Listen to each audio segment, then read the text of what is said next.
que escucharía mi propia celebración de muerte. Ni en mis peores pesadillas habría creído que el sonido que me recibiría al llegar a casa, con las piernas aún temblando por haber sobrevivido a un avión destrozado, sería el estallido de un descorche, risas estruendosas y la voz de mi hijo gritando: «¡Traigan el champán! El avión de mamá cayó, la herencia ahora es nuestra». Sentí que el alma se me partía en dos. Yo, que había dado la vida por él, estaba escuchando cómo festejaba que yo ya no respiraba. Me quedé paralizada frente a la puerta principal, con la ropa aún manchada de tierra y humo del accidente. Ni siquiera había pasado por un hospital. Apenas pude caminar hasta un taxi después de arrastrarme entre escombros. Mientras apoyaba mi mano en la madera de la puerta, temblé como nunca. Pensé que quizá lo había escuchado mal, que tal vez era un malentendido, que mi hijo no podía estar celebrando mi muerte. Pero entonces oí la risa de mi nuera, una risa que reconocería en cualquier vida. Brindemos por la libertad, por fin. Y luego, el golpe seco de copas chocando. Ese sonido terminó de romper algo dentro de mí. Pero antes de continuar, quiero hacerte una invitación muy especial. Suscríbete al canal y deja tu me gusta. Esto me ayuda a ver que me apoyas y disfrutas de mis historias. Y comenta aquí abajo desde qué ciudad nos estás viendo. Ahora, continuemos. Contuve la respiración. Me pegué a la pared, invisible detrás de la puerta. Un murmullo más grave llamó mi atención. El de mi cuñado, el hermano de mi difunto esposo. Nunca pensé que fuera a pasar así, pero mira, mejor temprano que tarde. Mis dedos se cerraron en un puño tan fuerte que sentí mis uñas clavarse en la piel. Mi hijo, mi nuera, mi cuñado. 3 personas que yo había ayudado durante años, celebrando que yo había dejado de existir. Apreté los dientes mientras una punzada de dolor atravesaba mi pecho. ¿Qué clase de monstruo había criado? ¿Qué tipo de serpiente había alimentado durante tanto tiempo? Mi hijo había sido un niño dulce, sensible, o al menos eso creí. Algo en él se torció, algo en él se pudrió, quizá por mi culpa, o quizá por la gente con la que se rodeó, pero nada justificaba esto. Di un pequeño paso atrás, aún sin entrar. Quise escuchar más. Mi nuera preguntó: «¿Cuándo podremos empezar a repartir todo?» Mi hijo respondió con un tono impaciente: «Mañana mismo. Ya llamé a un abogado. Si el cuerpo no aparece nunca, mejor para nosotros». Si hubiera tenido alguna duda, desapareció en ese segundo. No era shock, no era nerviosismo, eran planes deliberados. El aire se volvió denso. Sentí que mis piernas no me sostenían, pero me obligué a mantenerme firme. No podía entrar aún, no así. Tenía que escuchar todo lo que pudiera. Tenía que saber hasta dónde llegaba la podredumbre. Otro hombre, con la voz pastosa del alcohol, dijo: «Yo te dije que insistieras en que tu mamá tomara ese vuelo. Era cuestión de tiempo. El mundo se me detuvo. Mi corazón dio un salto tan brusco que perdí el aire. ¿Mi hijo me había insistido en tomar ese vuelo a propósito?» Recordé su insistencia. Recordé cómo me empujó a viajar sola, diciendo que me haría bien despejarme. Y recordé la sensación extraña que tuve cuando me despedí antes de entrar al aeropuerto. Recordé el abrazo frío, el desinterés, el apuro. Las piezas encajaron de golpe. Demasiado bien, demasiado tarde. Quise vomitar. Me apoyé en la pared para no caer. Mi cuñado añadió: «Yo tenía mis dudas, pero admito que salió mejor de lo esperado». Mi hijo rió. «Ay, por favor, si ya no podía vivir sola. Nos habría dejado problemas, no herencia. Habría muerto de tristeza si el destino no me hubiera dado la oportunidad de escucharlo con mis propios oídos».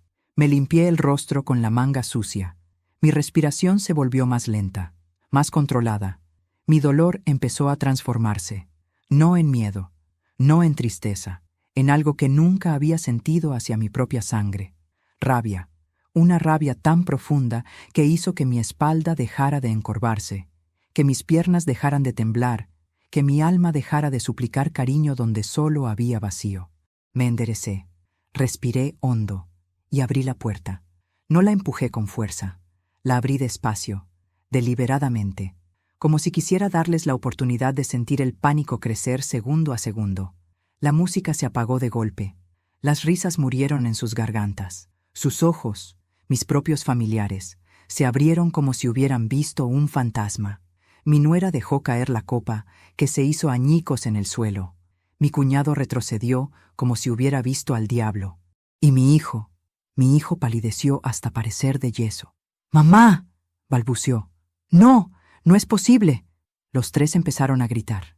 Gritos de horror, de incredulidad, de culpa, de terror. Yo di un solo paso dentro de la casa, solo uno, suficiente para que entendieran que no había muerto, suficiente para congelarles la sangre. Y con la voz más calmada que jamás usé, dije: «Tranquilos, aún no he venido a llevarme nada, solo vine a escuchar». Cuando mis palabras resonaron en la sala, el silencio que se creó no fue un silencio normal, fue un silencio que cortaba, que pesaba, que denunciaba. Era el silencio de 3 personas enfrentándose a la verdad. Yo no estaba muerta, y ellos estaban acabados. Mi hijo fue el primero en reaccionar. Dio un paso atrás, tropezó con una mesa baja y casi cayó. La copa de mi nuera seguía rota a sus pies, el vino derramado como si fuera sangre. La música todavía sonaba muy bajito desde el parlante del comedor, una melodía alegre que hacía que todo fuera aún más cruel. «Mamá», balbuceó. «Yo creímos que...». Levanté una mano y lo detuve, sin subir el tono. «No digas nada todavía.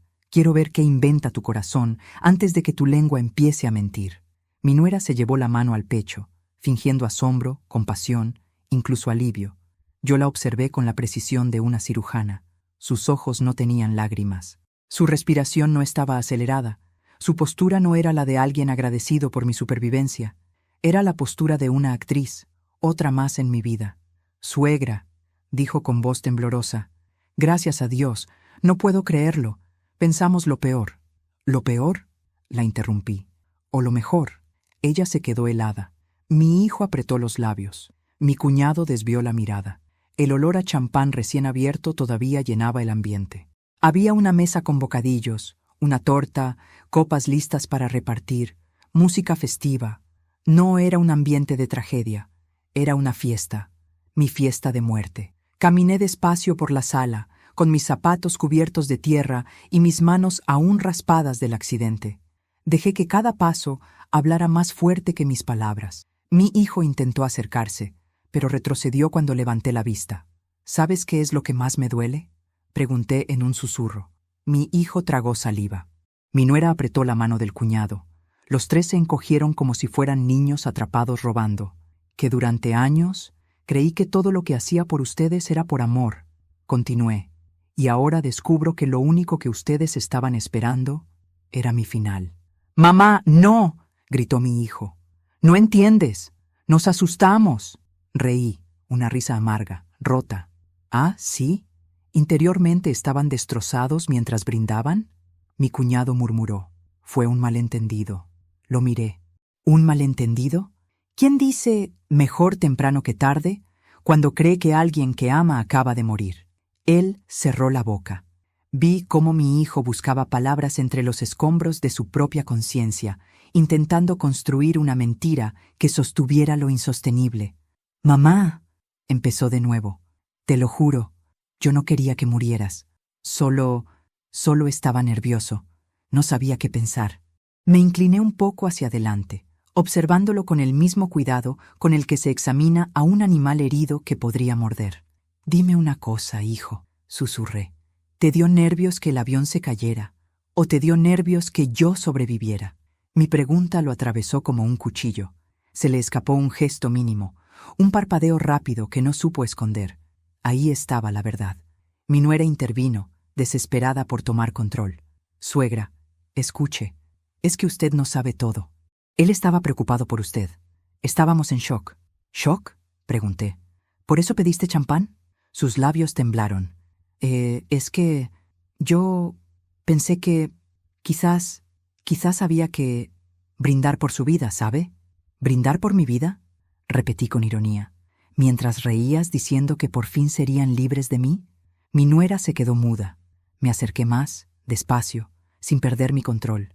Podía sentirlos derrumbarse. Mi hijo, finalmente, estalló. «¡Está bien!», gritó. «Sí, estábamos celebrando. ¿Y qué?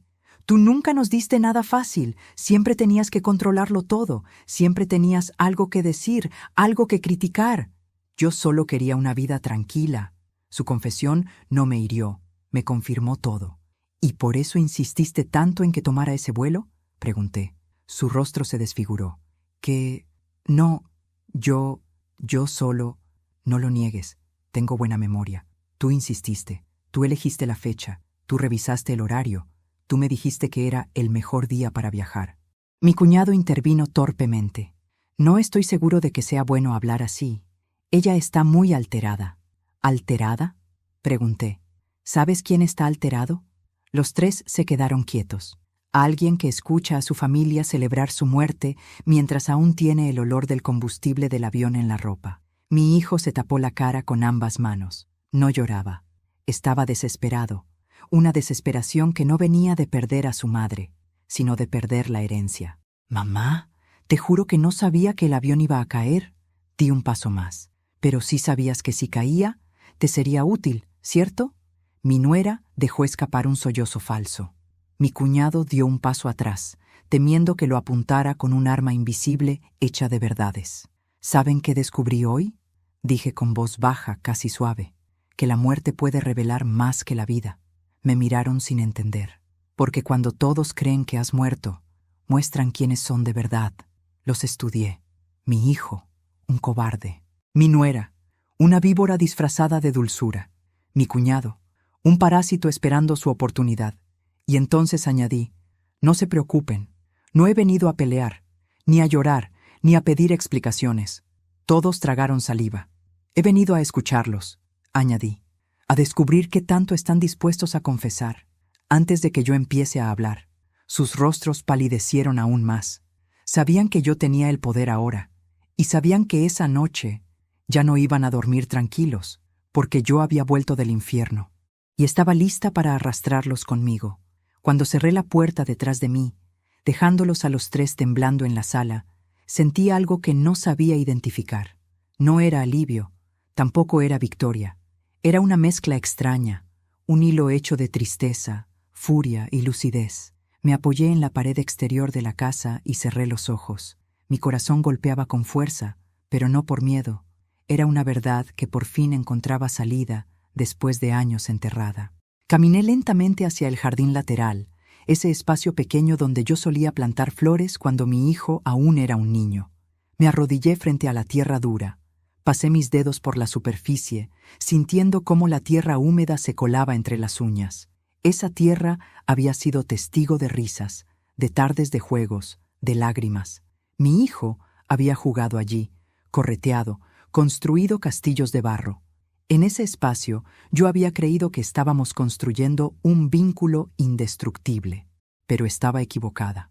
Mientras el viento frío de la noche me golpeaba el rostro, mi mente regresó, sin pedir permiso, a los años en que él era apenas un niño. Lo recordé llegando triste de la escuela, con los hombros caídos porque alguien no quiso jugar con él. Lo recordé abrazándolo con fuerza mientras prometía que nunca estaría solo. Lo recordé durmiendo sobre mi pecho cuando le daba miedo la oscuridad, pidiéndome que no lo soltara. Lo recordé diciéndome, cuando tenía 9 años, que yo era su persona favorita en el mundo. ¿En qué momento todo eso se quebró? Una punzada amarga me atravesó el estómago. Había señales. Siempre las hubo. Señales que yo ignoré porque estaba demasiado ocupada justificando lo injustificable. Recordé cuando tenía 15 años y lo sorprendí robándole dinero a su padre. Lloró, juró que era para comprar regalos a sus amigos. Su padre quiso castigarlo. Yo intercedí. Dije que había sido un error, que era solo un adolescente, que aprendería.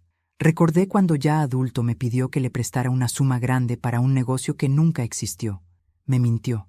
Lo supe meses después, pero volví a justificarlo. Está tratando de encontrar su camino, me repetía.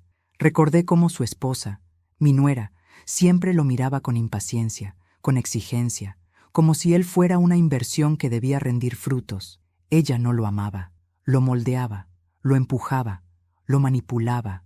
Yo lo veía, lo sabía. Pero cerré los ojos. Pensé que con el tiempo él entendería que el amor no era eso. Pero quizá entendió otra cosa. Quizá entendió que yo siempre lo perdonaría. que yo siempre estaría disponible, que él podía fallarme y yo seguiría allí. El problema de dar demasiado es que algunos dejan de vernos como personas y empiezan a vernos como recursos. Me levanté del césped lentamente, limpiándome las manos en la falda. El cielo estaba oscuro, sin estrellas. Una metáfora perfecta de lo que había sido mi vida durante los últimos años. Caminar sin ver, confiando en un amor que no existía.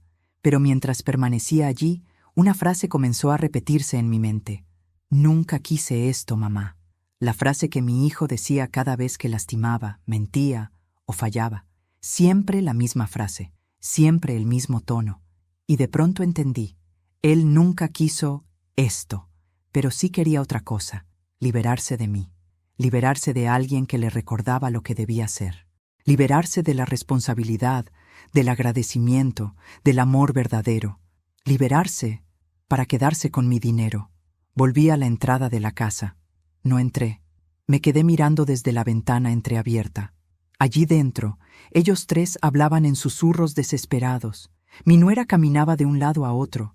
Mi cuñado quería irse. Mi hijo estaba sentado, con las manos en el cabello, murmurando palabras que no podía distinguir. No lloraba por mí, lloraba por miedo y por dinero. Esa imagen me golpeó como una ola helada. Me obligué a apartarme. Tenía que procesar lo ocurrido sin que ellos me vieran quebrada. Caminé hacia la calle. La noche estaba completamente silenciosa. Ese silencio me invitaba a recordar cosas que había mantenido enterradas por demasiado tiempo. Recordé a mi difunto esposo, un hombre bueno, trabajador, que amó a nuestro hijo con un cariño simple, pero firme. Él veía cosas que yo no veía. Muchas veces intentó advertirme. Lo consientes demasiado. Le estás dando todo sin que lo gane. Algún día te va a doler. Yo me enojaba cuando él decía esas cosas. Pensaba que era exagerado, que no entendía la sensibilidad de nuestro hijo. Pensaba que con amor todo se corregía. Me equivoqué, y ahora el error me perseguía con el rostro de mi hijo, riendo de mi muerte. Respiré hondo. Había algo más que no podía ignorar. El accidente. Mientras caminaba por la acera, recordé la escena en el aeropuerto. Mi hijo insistió en llevarme. Insistió en revisar la hora. Insistió en que tomara ese vuelo. Insistió en que no me retrasara. Y cuando me despedí de él, no me miró como una madre que se va. Me miró como quien observa una transacción que está a punto de completarse. No podía demostrarlo todavía, pero en mi alma ya no había dudas. Alguien había manipulado ese accidente. Tal vez no él directamente, pero él sabía demasiado, o deseó demasiado. Me detuve bajo un poste de luz. Mi respiración era profunda, pesada.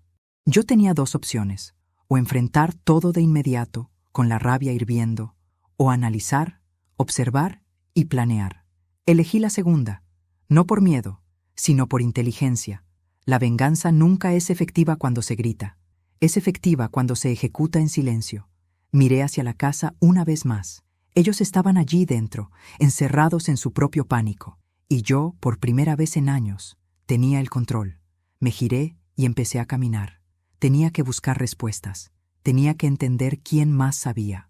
Tenía que reconstruir mi propia historia, desde el principio, porque ahora veía con claridad lo que jamás había querido ver. Mi hijo no se volvió así hoy. Mi hijo siempre fue así, y yo nunca quise aceptarlo. Caminé sin rumbo durante varios minutos, como si la calle pudiera absorber parte del dolor que llevaba dentro. Pero mientras más avanzaba, más clara se volvía una sensación que intentaba ignorar desde el momento en que salí de los restos del avión.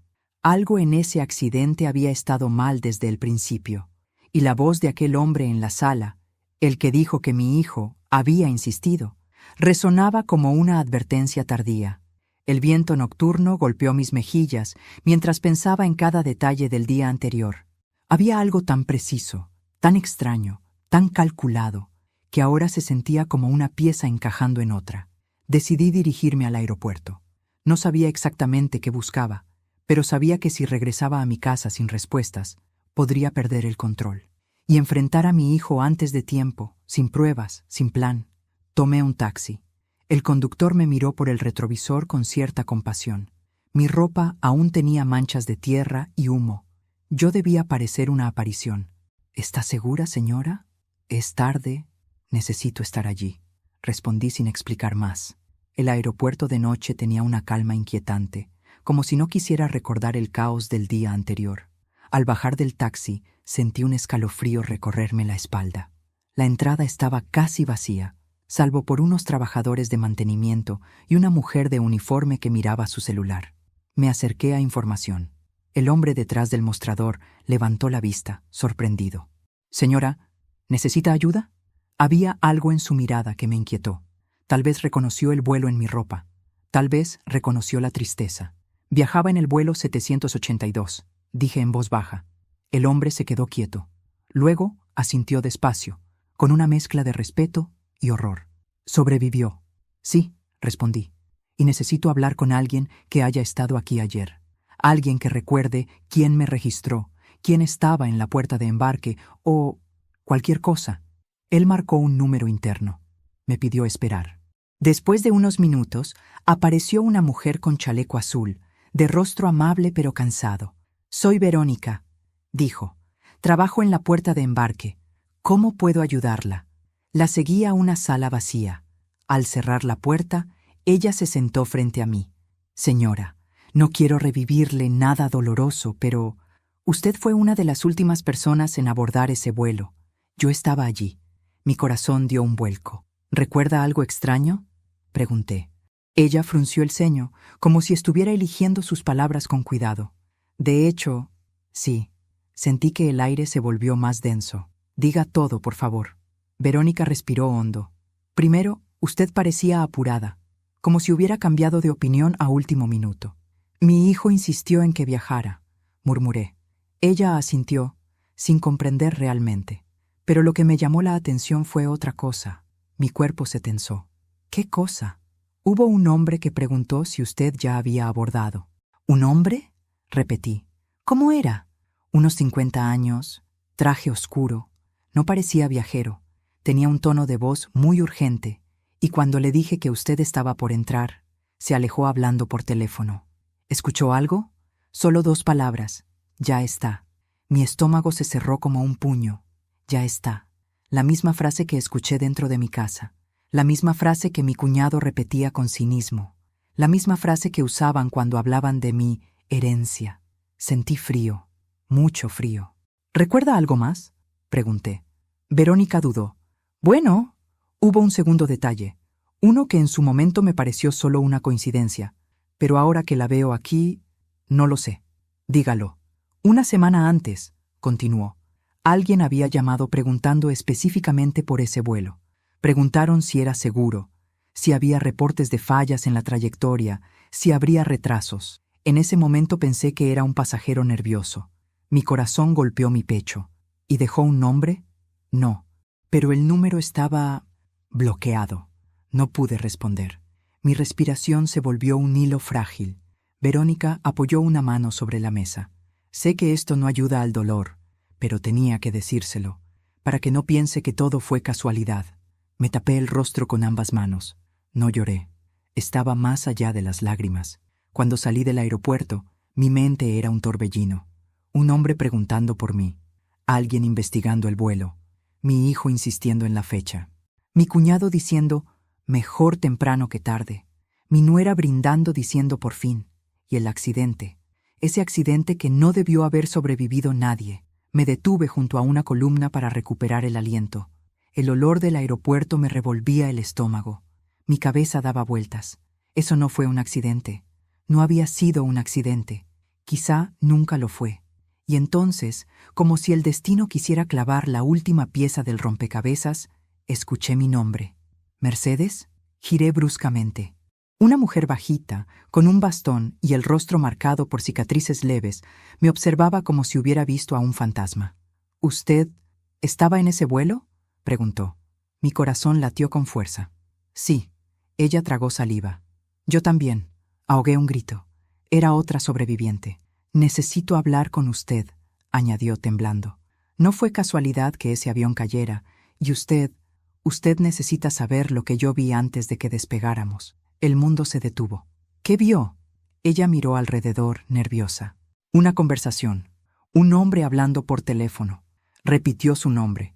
Dijo que todo estaba listo para que no volviera. Mi piel se erizó por completo. ¿Puede describir a ese hombre? La mujer respiró hondo. Puedo hacer algo mejor. Metió la mano en su bolso y sacó un pequeño cuaderno. Puedo dibujarlo. Me dedico a retratos. Se sentó en un banco. Empezó a trazar líneas rápidas, precisas, seguras. Cuando giró el cuaderno hacia mí, sentí que el corazón se me detuvo. ¿Lo reconoce?, preguntó. Lo reconocía. Dios mío, ¿cómo lo reconocía? Era alguien que había estado en mi casa cientos de veces, alguien que yo había alimentado, ayudado, escuchado, alguien que jamás habría sospechado. Era mi cuñado. Y con esa imagen frente a mí, entendí que no solo me habían traicionado, habían intentado matarme. Regresé a casa caminando como si mis piernas ya no fueran mías. El dibujo del rostro de mi cuñado seguía quemándome las manos. Lo veía una y otra vez, cada vez que parpadeaba. Él había estado en el aeropuerto. Él había preguntado por mí. Él había dicho, todo está listo.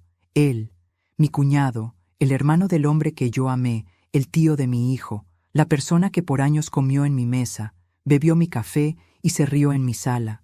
Había sido una pieza clave para que yo no volviera viva. Y si mi cuñado estuvo allí, si él movió piezas, si él habló por teléfono, entonces él no estaba actuando solo. Necesariamente alguien más conocía el plan, alguien que se beneficiaba, alguien que celebró de inmediato. Mi hijo. Al llegar a casa no entré por la puerta principal. No quería que supieran que había vuelto. Rodeé la casa en silencio, con el corazón golpeando contra las costillas, y me acerqué a una ventana entreabierta. Desde allí, escuché las voces que continuaban discutiendo dentro. «Te dije que no celebráramos tan pronto», gritó mi hijo, la voz rota, como si el miedo comenzara a devorarlo. «¿Y qué querías que hiciera?», respondió mi cuñado. «Tú mismo dijiste que era imposible que alguien saliera viva de ese accidente». Mi corazón se estremeció. Había dicho la palabra clave, imposible. «No debiste presionarla para viajar», insistió mi cuñado. «Eso fue demasiado evidente». «Tú fuiste el que habló con ese hombre del aeropuerto», espetó mi hijo. Mi respiración se detuvo un segundo. Había otro hombre involucrado. Había alguien más. Mi nuera se metió en la conversación. «¿Y ahora qué vamos a hacer? Si ella está viva, lo perderemos todo. No solo la herencia. Nos van a investigar». Mi hijo gritó, desesperado. «¡Cállate! ¡No digas eso!». Fue entonces que sentí algo subiendo por mi garganta. Una mezcla de dolor, rabia y claridad. Tampoco fue idea solo del cuñado, ni idea solo de mi hijo. La idea había sido de ella, de mi nuera. Alguien dentro de mí estaba ardiendo. Ya no era miedo, era un fuego más frío, justicia. Me alejé lentamente de la ventana antes de que me vieran. No podía seguir escuchando. No porque doliera, dolía sí, pero lo que necesitaba ahora no era más tristeza, era estrategia. Caminé hasta el frente de la casa. El aire fresco me golpeó la cara. Cerré los ojos y respiré profundamente. Había llegado el momento. Pero antes de continuar, dime aquí en los comentarios qué te está pareciendo esta historia hasta ahora y qué harías tú en mi lugar. No te vayas del video, porque lo que viene a continuación te pondrá la piel de gallina. Cuando abrí los ojos, caminé hacia la reja principal. Allí estaba mi vecina Clara, envuelta en una bata, mirando hacia mi casa con una expresión que mezclaba susto y curiosidad. «Mercedes», susurró apenas me vio. «Están diciendo que tú...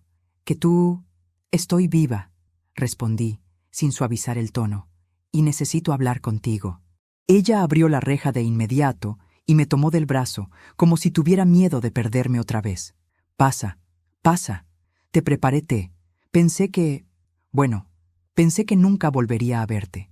Entré en su casa, donde todo estaba tranquilo, cálido, casi normal. Ella me llevó al comedor. Mientras me servía el té, sus manos temblaban. «Mercedes, hay algo que tengo que decirte, algo que escuché, pero no sabía si contártelo. Tenía miedo».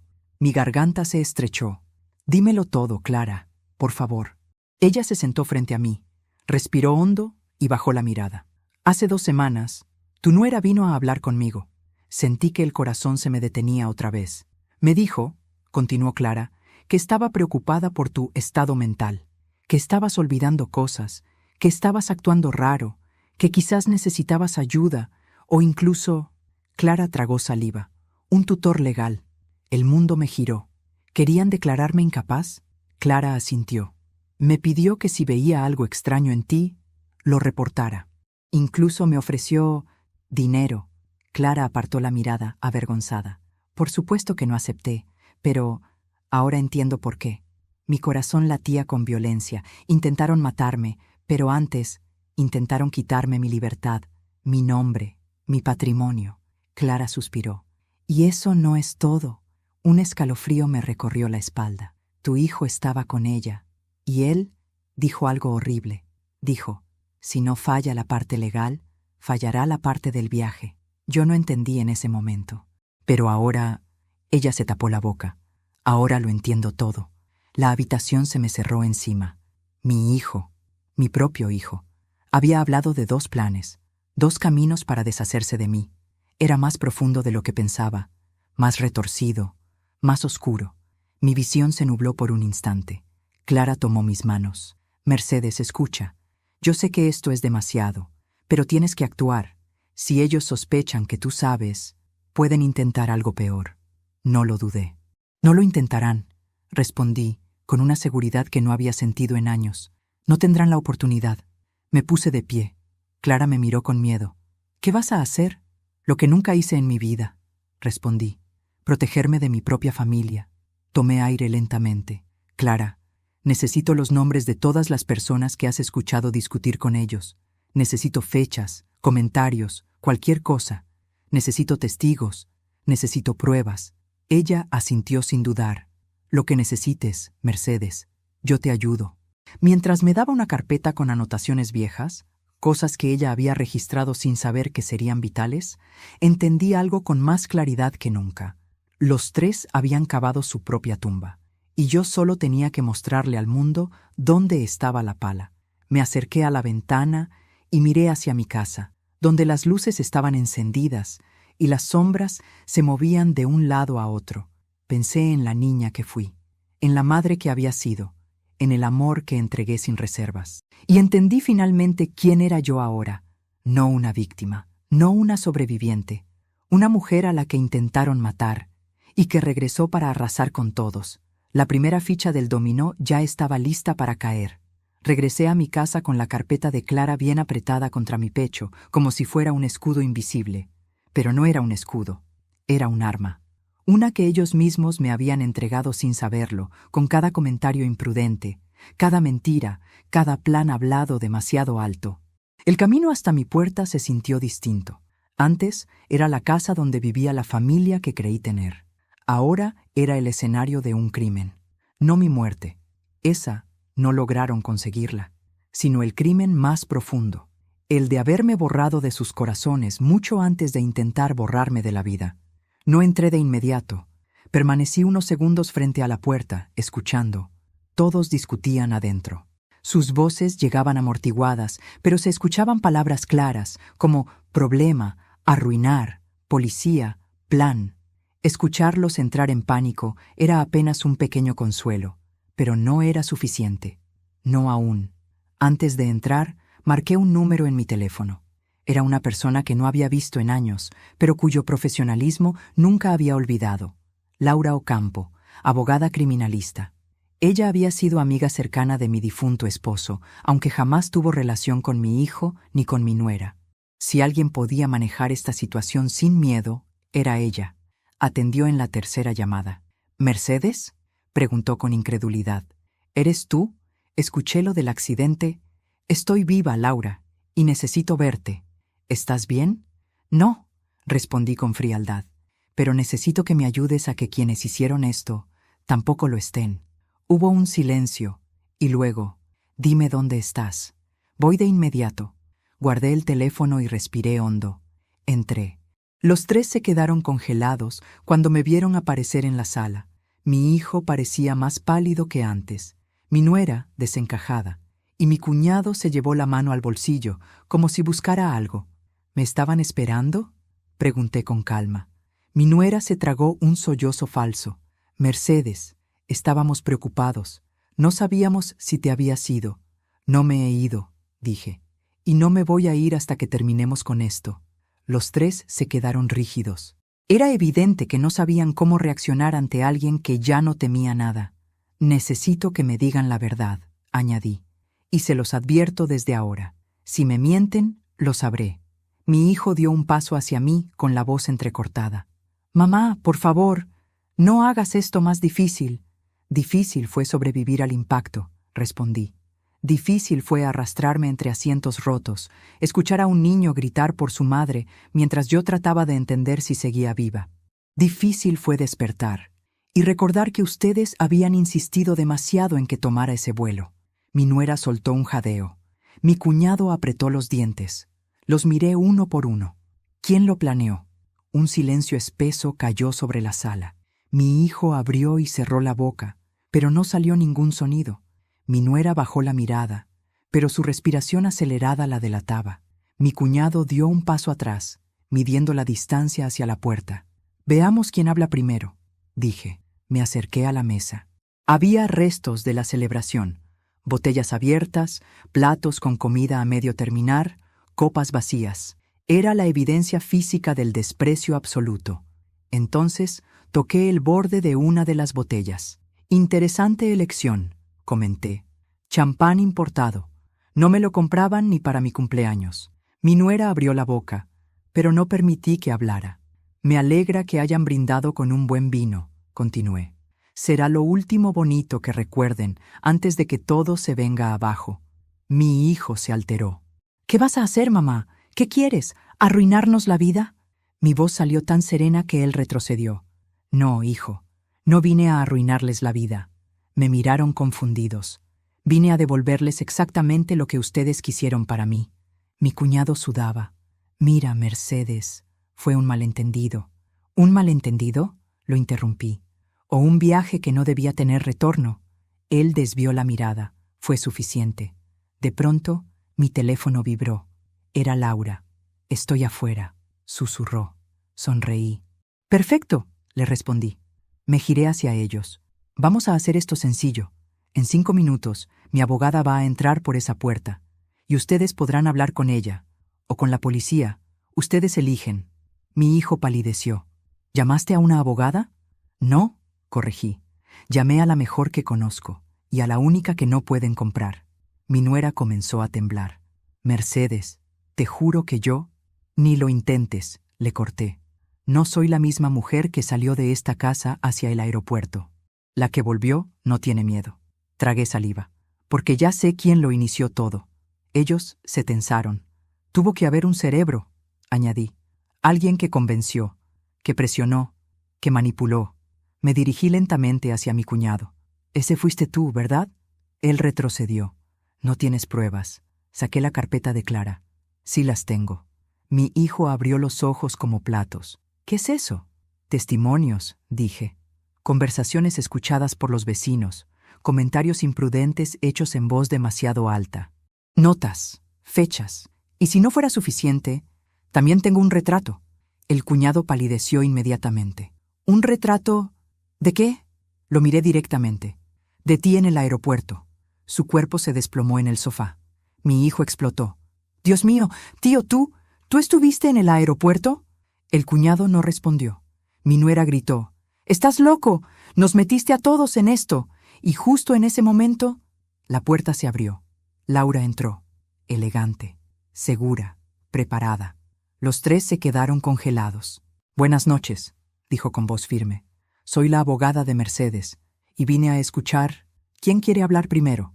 Mi hijo tragó saliva. Mi nuera comenzó a llorar. Mi cuñado intentó levantarse, pero las piernas no le respondieron. Por primera vez desde el accidente sentí que el poder volvía a mí, porque con Laura allí, y con la verdad acercándose, la caída de todos ellos acababa de comenzar. Laura avanzó por la sala como si fuera un juez entrando al tribunal. Su sola presencia cambió la atmósfera de la habitación. Mi hijo se encogió en el sofá como si fuera un niño pequeño. Mi nuera secaba lágrimas que no le creía, y mi cuñado intentaba recuperar el aliento, pero cada segundo se hundía más. Vamos a empezar. anunció Laura, dejando su maletín sobre la mesa del centro. Y quiero dejar algo claro. Lo que digan aquí puede decidir su destino. Mi hijo apretó los dientes. ¿Destino? ¿Qué, ahora nos vas a amenazar? Laura levantó una ceja con calma fría. No necesito amenazarlos. Ustedes ya se metieron solos en su propio agujero. Yo solo estoy aquí para ver quién intenta salir y quién se queda enterrado. Me acomodé en una silla junto a la ventana. No necesitaba hablar todavía. Ellos estaban a punto de destruirse solos.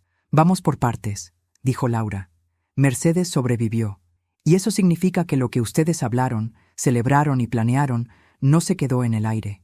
Tenemos testigos, tenemos declaraciones, tenemos un retrato del señor. Miró al cuñado. En el aeropuerto hablando por teléfono antes del despegue. ¿Quiere empezar usted? Mi cuñado tragó saliva. No, no era lo que creen. Mi nuera lo interrumpió furiosa. Claro que era lo que creen. Te oyeron, te vieron. Y tú nos dijiste que era seguro, que ese vuelo no tenía forma de fallar. Cállate, rugió él. No me voy a callar, gritó ella. Tú nos metiste en esto. Laura no los detuvo. Al contrario, parecía disfrutar cómo se destruían entre ellos. Interesante, dijo. Así que usted, señora, sabía que había un plan. La nuera se quedó congelada. Yo solo repetí lo que él dijo. Yo no tenía idea. Laura abrió su maletín con movimientos delicados y sacó un pequeño dispositivo. Perfecto, porque vamos a hacer esto más fácil. Mercedes, colócalo en la mesa. Era una grabadora. Mi hijo se levantó de golpe. ¿Estás grabando esta conversación? Laura lo miró fijamente. Estoy documentando, y me alegra que lo notes, porque significa que entiendes la gravedad. Mi hijo comenzó a caminar en círculos, sudando. Esto es una locura. Mamá, ¿de verdad vas a permitir que nos traten como criminales? Lo miré sin parpadear. ¿Y qué son sino eso? Su rostro se derrumbó. Yo nunca quise que murieras, gritó. Nunca. Fue idea de ellos. Mi cuñado lo señaló, completamente fuera de sí. ¿Mi idea? Tú insististe en que ella tomara ese vuelo. Tú dijiste que era el día perfecto. Tú firmaste los papeles del seguro. El mundo se detuvo. Seguro. Seguro. Mi hijo lo confirmó sin querer. Laura abrió una carpeta. Justo quería hablar de eso, dijo. Tengo copias de los contratos del seguro de vida que usted, joven, lo miró directamente a los ojos, gestionó 3 meses antes del accidente. Curioso, ¿no? La beneficiaria no era su madre, era usted. Mi hijo retrocedió como si lo hubieran golpeado. No es lo que piensan. ¿Qué? ¿Era por cariño? Preguntó Laura con un tono que cortaba. Él se aferró a un cojín como si fuera un salvavidas. Tenía deudas. Estaba desesperado. Pensé que si pasaba algo. Mi voz finalmente habló. ¿Algo como qué, hijo? Él no respondió. Laura avanzó un paso. Vamos a seguir con usted, miró al cuñado. Tenemos un testimonio directo de una sobreviviente que lo vio en el aeropuerto, hablando de que Mercedes no volvería. ¿Alguna explicación? Él se agarró la cabeza. No era lo que piensan. Yo estaba siguiendo instrucciones. La nuera lo interrumpió con un chillido. ¿Instrucciones de quién? El silencio cayó. La pregunta flotó entre todos. El cuñado tembló. Yo solo hice lo que me dijeron, lo que él me pidió, señaló a mi hijo. Mi hijo gritó como un animal acorralado. ¡Mientes! ¡Mentiroso! Laura levantó una mano. Hay una manera muy simple de resolver esto. Abrió su maletín. Llamar a la policía ahora mismo. Los 3 reaccionaron al mismo tiempo. Mi nuera se desplomó en el sofá llorando. Mi cuñado comenzó a caminar hacia atrás como si buscara una salida secreta. Mi hijo apretó ambos puños. «¡No puedes hacer eso! ¡Somos tu familia!», me gritó. Lo miré, y por primera vez en mi vida no vi a mi hijo. Vi al hombre que casi me mata. «Mi familia», dije lentamente, «murió el día que celebraron la mía». Él se quedó petrificado. Laura tomó su teléfono. «Última oportunidad. ¿Cuál de ustedes habló con el hombre del aeropuerto?» Mi cuñado levantó las manos. Fui yo. Pero él, señaló a mi hijo, sabía todo. Yo solo ejecuté lo que ellos querían. Ella, señaló a la nuera, Lo presionaba. Ella necesitaba el dinero. Ella. La nuera gritó. «¡Basta! Fue él. Él lo planeó todo. Yo solo. Yo solo». Su voz se quebró. Mi hijo dio un golpe en la mesa. «¡Ya cállense todos!». Y entonces cometió el error fatal. Si todo hubiera salido como queríamos, nada de esto estaría pasando. El silencio fue absoluto. Laura sonrió despacio. «Perfecto». Presionó un botón en la grabadora. Confesión completa. Mi hijo se llevó las manos a la cara. Mi nuera temblaba. Mi cuñado lloraba. Yo solo respiré, por primera vez sin dolor. Laura guardó la grabadora. «Mercedes, estamos listas. ¿Quieres que llame ahora?» «Sí», respondí sin dudar. «Es hora de terminar con esto». Laura marcó un número. «Oficial Ramírez, tenemos un caso de intento de homicidio premeditado. 3 implicados. Confesión grabada. Dirección». Mi hijo corrió hacia mí y me agarró el brazo. «Mamá, por favor, no lo hagas». Retiré mi brazo con calma. «Hijo». Él levantó la mirada llena de lágrimas falsas. «Yo sobreviví, y ahora les toca sobrevivir a ustedes, con la verdad». En ese instante se escucharon sirenas a lo lejos. La caída. Ya no podía detenerse. Las sirenas se escuchaban cada vez más cerca, mezclándose con el sonido del viento que golpeaba las ventanas abiertas. Todo parecía detenido, como si el tiempo hubiera decidido observar lo que estaba por ocurrir. Dentro de la sala, mi hijo estaba paralizado, respirando con dificultad, su rostro completamente descompuesto. Mi nuera apenas podía mantenerse en pie. Y mi cuñado no dejaba de mirar hacia la puerta, como un animal atrapado que busca una salida que ya no existe. Laura revisó la grabadora por última vez, verificando que el audio hubiera quedado completo. Luego cerró su maletín con la calma de alguien que ya ha ganado una batalla antes de que empiece. Yo me senté en la silla junto a la mesa. Estaba exhausta, pero estable, más estable que ellos, porque la verdad era que yo ya había llorado todo lo que tenía que llorar. Ahora solo quedaba justicia. Las sirenas se detuvieron frente a la casa. Se escucharon puertas de autos abriéndose, pasos firmes, voces de oficiales. Mi hijo se llevó las manos a la cabeza, desesperado. «Mamá, te lo ruego, por favor, no permitas esto», susurró con la voz rota, como si recién ahora entendiera que la vida no se maneja como un juego. Yo lo observé. No había odio en mí, no por él. Había algo más difícil, más desgarrador: decepción. Una decepción tan grande que había vaciado un espacio entero dentro de mi pecho. «Ya no puedo protegerte, hijo», respondí con voz baja pero firme. «Me trataste como a una enemiga, celebraste mi muerte, y luego intentaste borrarla para siempre. ¿Qué querías que hiciera?». Él negó con la cabeza una y otra vez, como si pudiera deshacer lo ocurrido. «No quería que murieras, no quería eso. Era solo presión, era solo miedo. Estaba desesperado». Laura intervino, con dureza. «La desesperación no justifica los seguros fraudulentos, las llamadas al aeropuerto, ni planear la muerte de una persona». Mi nuera dio un paso adelante, cayendo de rodillas frente a mí. Se agarró a mi falda como si fuera un salvavidas. «Mercedes, yo era parte, sí, pero no sabía hasta dónde llegaría esto. Yo pensé que era solo un modo de asegurarnos. Pensé que era una exageración». La miré con frialdad. «Tú dijiste que al fin serían libres», le recordé, «y que lo mejor de todo sería la herencia». Ella cerró los ojos, llorando. Los oficiales tocaron la puerta. Laura la abrió sin esperar.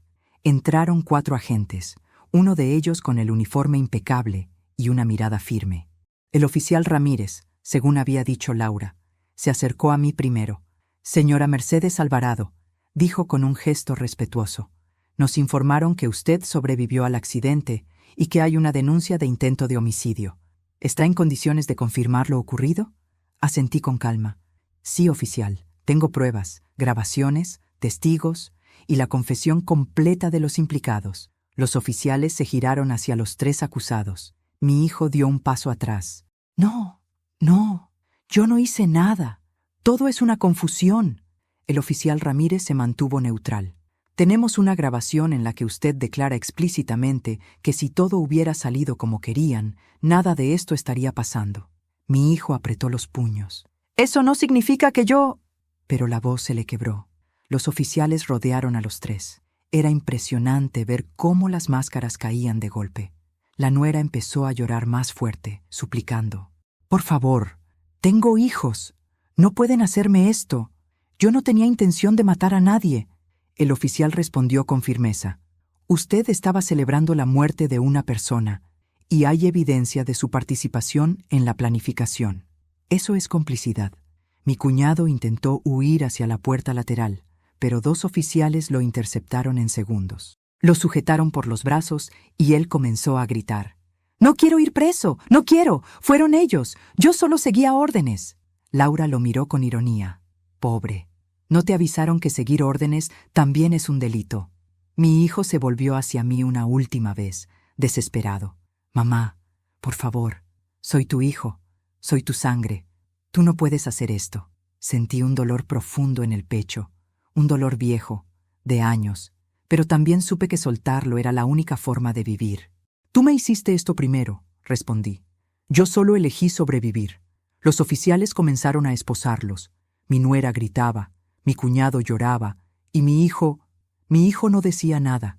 Solo me miraba con una mezcla de rabia, miedo y vergüenza. Cuando los sacaron de la casa, yo no me moví. No era triunfo, no era venganza, era justicia. La justicia que ellos mismos me obligaron a buscar. Laura regresó a la sala y cerró la puerta. «Está hecho», dijo, soltando un suspiro. «Ahora comienza la segunda parte». «¿La segunda parte?», pregunté. «Sí, las declaraciones, los jueces, los papeles, las pruebas. Ahora comienza el proceso legal. Pero no te preocupes, Mercedes. Ellos mismos ya hicieron la mitad del trabajo. Casi que dejaron todo servido». Yo asentí en silencio. Laura me observó con dulzura. «¿Estás bien?». Me tomó un segundo responder. «Estoy vacía», respondí. «Es normal», dijo ella. «Cuando una verdad así se revela, se siente como si la vida se hubiera quebrado». «Y se quebró», respondí. «Pero tal vez era necesario». Laura me tocó el hombro y habló en un tono más suave. «Mercedes, esto no es tu culpa, nunca lo fue». Y por primera vez desde el accidente, creí esas palabras.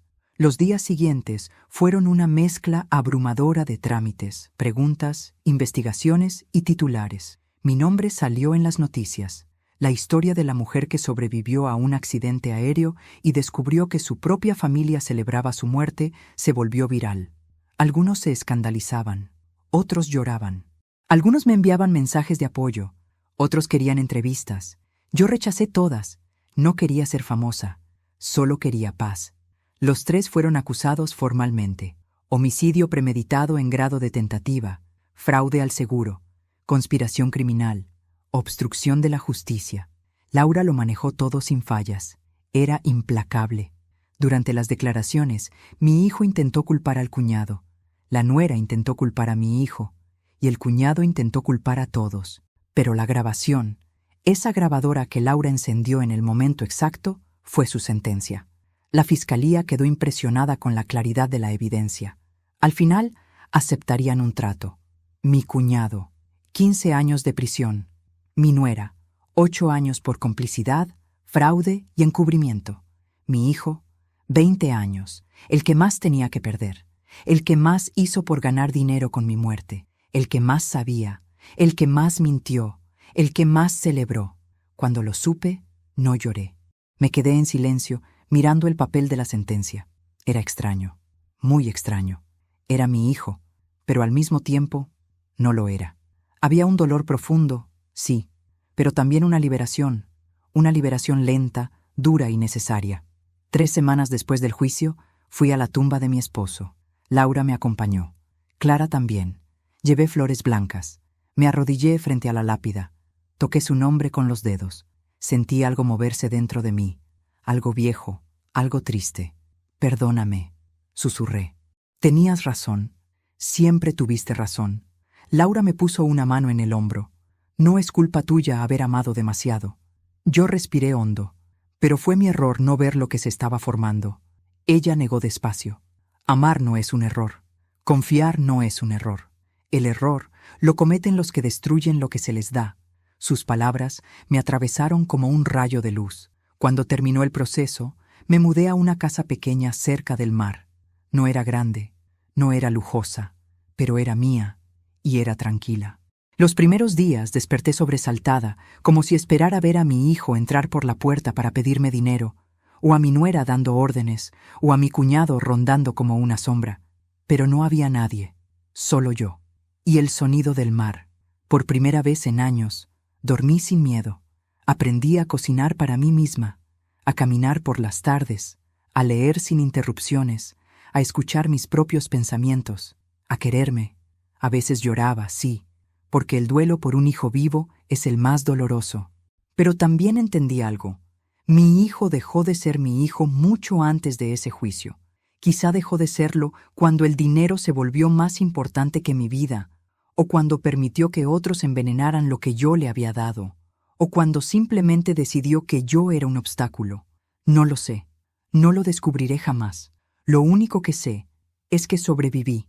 Sobreviví al accidente. Sobreviví a la traición. Sobreviví al dolor. Y sobreviví a la verdad. Un día, mientras caminaba por la orilla, me detuve a mirar el océano. El viento me movió el cabello. El agua acarició mis pies. El cielo estaba abierto. Cerré los ojos. Respiré profundo. Y dije en voz baja, gracias por darme una segunda vida, porque eso era ahora lo que yo tenía, una vida nueva, una vida que ellos no pudieron quitarme, una vida que ahora me pertenecía solo a mí. Y mientras el sol se ponía en el horizonte, entendí algo más. No era solo justicia, era renacimiento. Después de que todo terminó, después del juicio, las declaraciones, las noches sin dormir y las verdades que se revelaron como cuchillos afilados, me encontré de nuevo frente a mí misma. Tenía 64 años y una vida que parecía nueva, limpia, como una casa recién abierta después de una tormenta. Estaba sola, sí, pero por primera vez en décadas, esa soledad no era un castigo, era un espacio donde podía respirar, pensar y existir sin miedo. Compré una casita pequeña cerca del mar. Cada mañana salgo a caminar por la arena, sintiendo el agua fría tocarme los pies, recordándome que sigo aquí, que sigo viva, que sigo construyendo algo mío. A veces, mientras observo el horizonte, pienso en lo que ocurrió, no para sufrir, sino para comprender. Mi hijo, mi propia sangre, decidió borrar mi vida por dinero. Mi nuera lo empujó, mi cuñado ejecutó, y aunque duele, aunque a veces la herida late, ya no sangra. Aprendí que no es mi obligación cargar con la maldad ajena. Aprendí que el amor no siempre vuelve. Aprendí que sobrevivir no es solo respirar, es levantarse, caminar y reconstruir incluso cuando el corazón parece hecho añicos. Hoy, cuando me miro al espejo, veo a una mujer distinta. Una mujer que estuvo al borde de la muerte, que escuchó cómo celebraban su ausencia y aún así eligió levantarse y mostrar la verdad. Una mujer que ya no se pide permiso para vivir. Una mujer que entiende que la justicia, cuando llega, limpia heridas profundas. Quizá no totalmente, pero sí lo suficiente para seguir adelante sin cadenas. Y ahora, antes de despedirme, quiero hacerte una invitación muy especial. Si esta historia te conmovió, te impactó o te hizo reflexionar, deja tu me gusta. Tu apoyo es lo que hace posible este canal. Cuéntame en los comentarios. ¿Desde qué ciudad nos estás viendo? ¿Qué sentiste con este final? ¿Qué habrías hecho tú en mi lugar? Y no olvides suscribirte. Tengo muchas más historias intensas, profundas y llenas de giros que estoy preparando para ti. Gracias por acompañarme hasta el final. Aquí termina esta historia, pero no mi voz.